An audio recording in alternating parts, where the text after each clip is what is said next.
북한 김정은 국무위원장이 화성 17형 시험 발사 성공 공로자들을 치하하는 기념 촬영을 했습니다. 그런데 이 행사장에 둘째 딸을 또 데리고 나와 주목을 받고 있는데요. 북한의 의도를 전문가와 함께 짚어보겠습니다. 오늘 조한범 통일연구원 선임연구위원 나오셨습니다. 어서 오시죠. 예, 안녕하세요. 네, 북한이 공개한 사진들을 좀 하나하나 살펴볼 텐데 우선 지난번에 북한이 스스로 성공했다라고 자찬했던 화성 17형 관련해서 시험 발사에 공로한 사람들과 함께 기념 촬영을 했습니다. 일단 이 사진 어떻게 보셨는지 먼저 물어볼까요?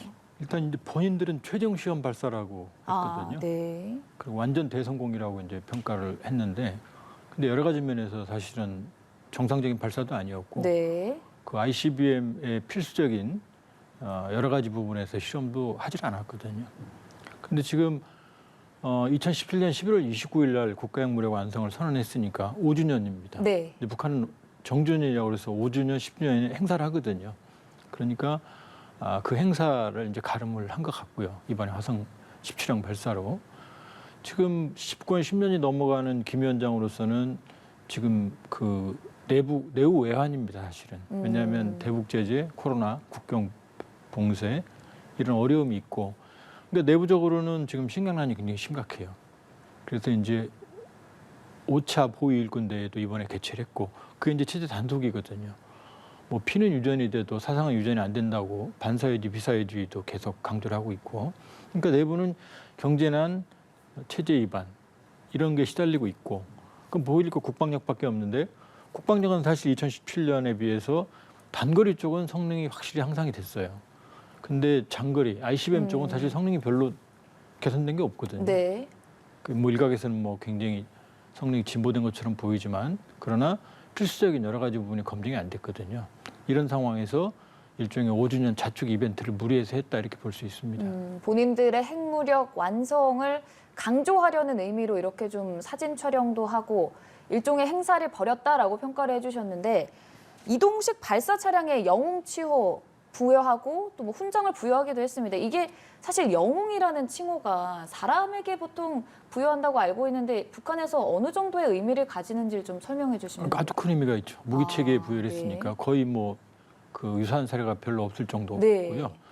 근데 이제 일각에서 이번에 지금 보이는 저 발사대가 이동식 발사대가 이제 그 실리 평양 이제 순환공항 바로 밑에 실리 1km 되는 지점에 미사일 지원 시설이 있거든요. 거기서 조립하고 저 테레 경납고도 저쪽에 있어요. 나와서 이제 바로 앞에서 왔는데 이번에는 북쪽 군용비행장 쪽으로 한 5km 정도 이동을 했기 때문에 기동성이 향상이 됐고 그걸 강조하기 위해서 이제 그 영웅칭호도 좋다 그러는데 사실은 저 발사대 차량은 순환공항을 벗어날 수가 없어요. 무게가 네. 너무 무겁기 때문에 저기다 액체 연료까지 실은다고 그러면은 100톤에서 한 150톤까지 나가거든요. 그러면 북한 도로 사정상 도로가 다 깨져요. 그렇기 때문에 사실은 기동성이 개선된 건 아니고 그냥 화성 15형에 비해서 조금 늘어난 형태. 그러니까 포장도로 그냥 이동한 거거든요. 활주로를. 그러니까 저것도 강조하기 위해서다. 그리고 또 하나는 만일에 영웅칭호를 줬으면 네. 그 차량의 번호가 321호거든요. 근데 김 위원장이 찍은 사진은 322호거든요. 네. 금년 3월 24일 날 발사했을 때 보여준 영상을 보면 발사 당시에 그 저 차량이 손상이 돼요. 화염 방지에 실패를 해서. 그러니까 이번에도 사실은 정말로 성공적인 모델이면 321호에다 사진을 찍어야죠. 근데 322호를 갖고 사진을 찍었거든요. 저것도 사실은 엄밀히 보면 여러 가지 어떤 이벤트를 강조하게 한 것이지 정말로 저 차량이 기동성이 있고 신속성이 있고 그 효율성이 있다 이렇게 보기는 어렵습니다. 그러니까 이번에 있었던 화성 17형 발사가 정말 객관적으로 완전한 성공이었다고 보기는 어려운 상황에서 자신들의 핵무력을 강조하기 위해 이런 어려운 게 아니라 전혀 완전 성공이 아닙니다. 왜냐하면 고각 발사거든요. 네. 이렇게 올라갔다 뚝 떨어진 거에 불과하거든요. 그러니까 대기권 밖에서 비행하는 이 자세 제어하면서 비행하는 게 굉장히 어렵거든요. 그다음에 재진입, 정상적인 재진입 이건 전혀 안 해봤거든요. 그러니까 많이 봐줘도 50% 정도밖에 ICBM은 기술이 입증. 그러니까 저 올라가는 추진력, 그다음에 단분리. 근데 단분리는 이미 여러 가지 인공위성 발사체에서 북한이 가지고 있는 기술이거든요. 그러니까 엔진 추력 부분만 안정적인 성능이 검증이 됐지. 그 야구에서 멀리 던진다고 좋은 게 아니거든요. 정확히 들어가야 되거든요. 그 멀리 던지는 거는 보여줬는데 정확하게 들어가는 한 번도 입증을 못했어요.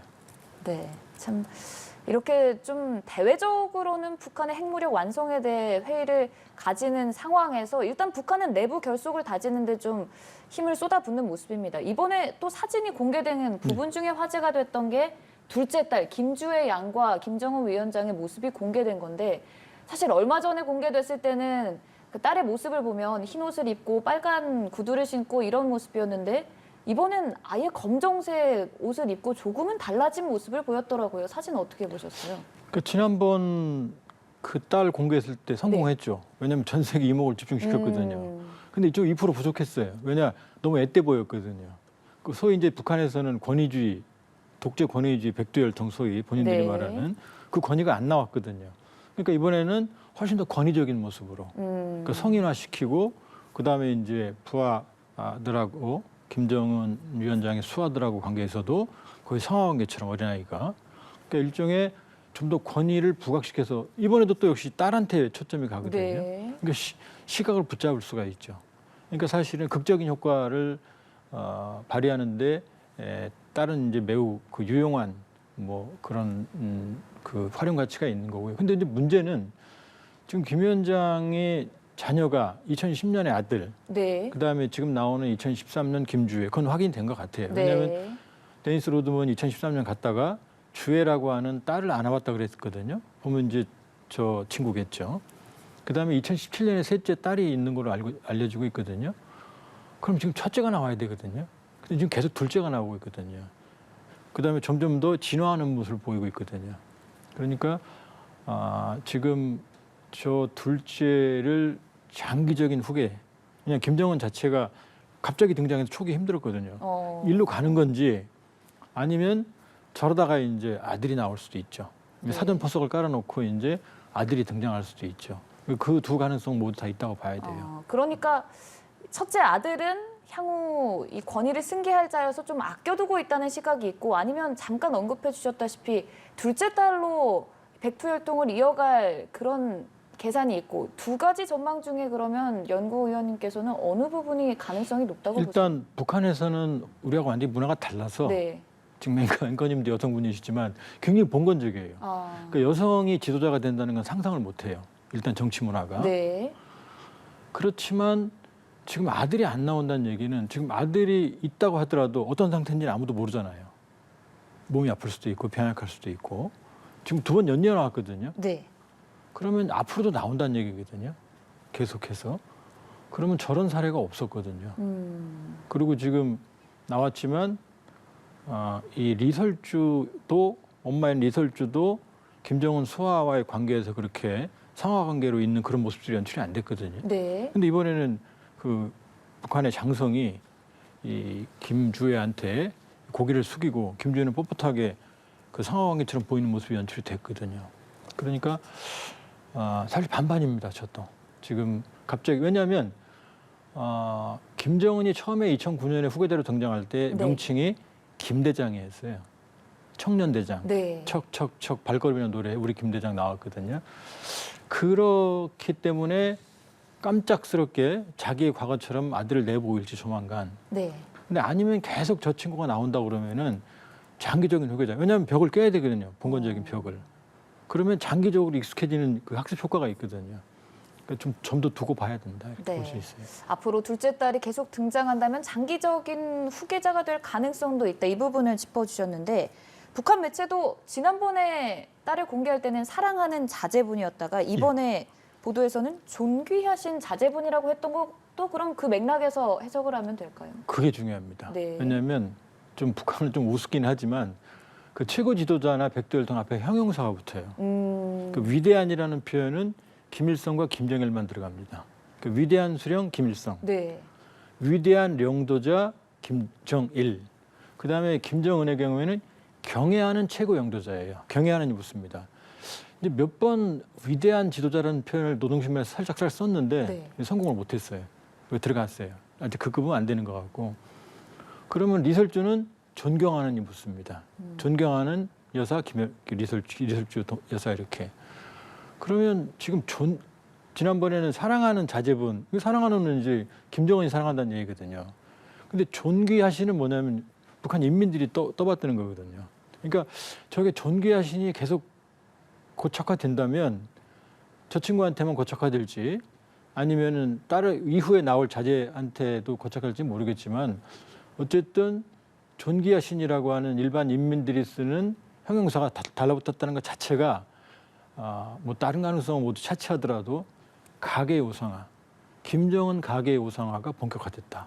이렇게 볼 수 있어요. 존귀하신이라는 표현이 가진 의미가 좀 상당하다는 말씀을 해주셨는데 만약에 그럼 정말 이 둘째 딸에게 이 권위를 승계하려고 한다는 의도에서 이렇게 계속 공개를 한다면 사실 그러기에는 이 딸로 추정되는 나이가 좀 너무 어리지 않나라는 시각도 있거든요.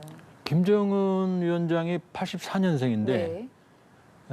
2009년에 후계자로 등장을 했거든요. 그럼 20대 초반이거든요.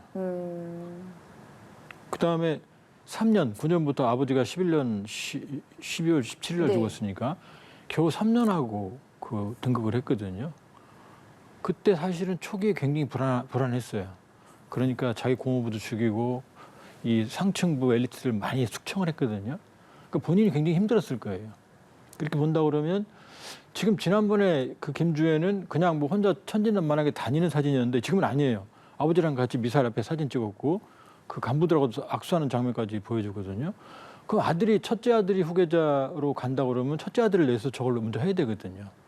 근데 그 점이 사실 굉장히 이제 저 사진이죠. 의아스럽고요. 네. 저 사진이 굳이 나올 이유가 없거든요. 지난번에 안 나왔거든요. 아버지 옆에 바로 서가지고. 그렇기 때문에 좀 여러 가지 미스테리한 면이 있어서 몇 번 더 나오면 이제 패턴을 보면 이제 그때는 확실하게 추론할 수 있을 것 같습니다. 그럼 지난번에 지금 김주애로 추정되는 이 사진이 아니라 평양에서 공연하던 모습을 보고 그때 나왔던 한 소녀를 보고 둘째 딸이 아니냐고 했었던 그 영상의 주인공은 결국 이번으로 아닌 게 거의 확실시 된 거고 그 이후에 영상이 좀 삭제된 것도 그러면 어떤 의미로 해석해요? 왜냐하면 이 가게 우상화 작업을 하고 있는데 네. 별로 관계도 없는 소녀가 딸이나 아니 이런 논란이 계속 확산되면 이게 평양에도 들어가거든요. 네. 소식이 들어가거든요. 그러니까 그런 가능성을 차단하기 위한 거다 이렇게 볼 수 있죠. 네.